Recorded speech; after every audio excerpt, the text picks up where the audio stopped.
Na tukisonga mbele ni kwamba mkuu wa mawaziri Musalia Mudavadi amebaini kuwa katika uchaguzi mkuu ujao Rais William Ruto atawashinda wapinzani wake kwa kiasi kikubwa cha kura, ambapo wapinzani hawatadhubutu kuelekea mahakamani kupinga ushindi huo.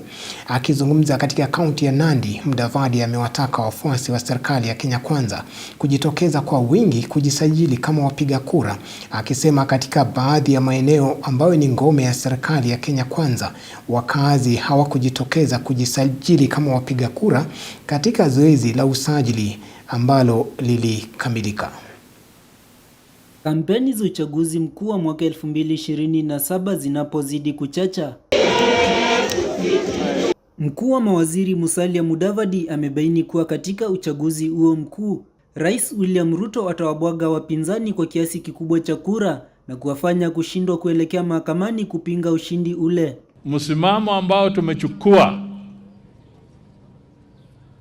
ni kusema kwamba sio tu Mheshimiwa William Ruto ashinde tena, lakini sasa tunataka ashinde kwa kiwango ambacho yule mtu ambaye atathubutu kuenda kwa petition ataona aibu. It is not about the victory. It is now going to be the size of the victory.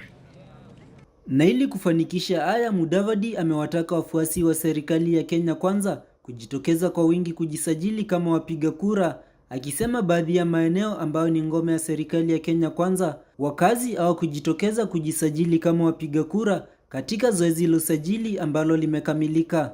Nandi only registered in the last round 52,600 people.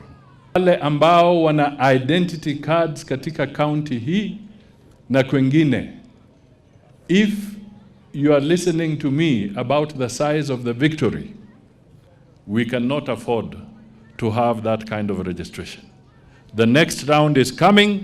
Nataka niwasihi tujitokeze, we urge each other, hata sisi kule tutasukuma zaidi. Katika kaunti ya Meru, waziri wa usalama wa ndani Onesmus Kipchumba Murkomen aliendeleza kampeni za kumpigia debe Rais William Ruto na kuwakashifu viongozi aliosema wanaogawanya Wakenya kwa kueneza siasa za ukabila na migawanyiko. Tufanye kazi pamoja, tuhakikishe tumeunganisha nchi yetu.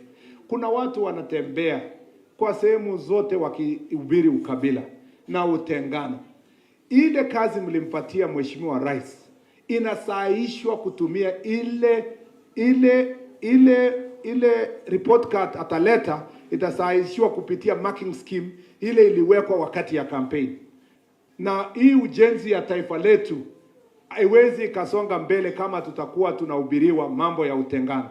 Hata hivyo, wamewatahadharisha viongozi wa ndani wa serikali ambao wanaonekana kutokuwa na msimamo, wakisema wanafaa kuitetea serikali.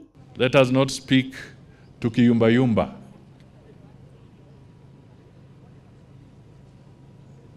If you are in government, protect that government in your remarks, in your actions, in your speech.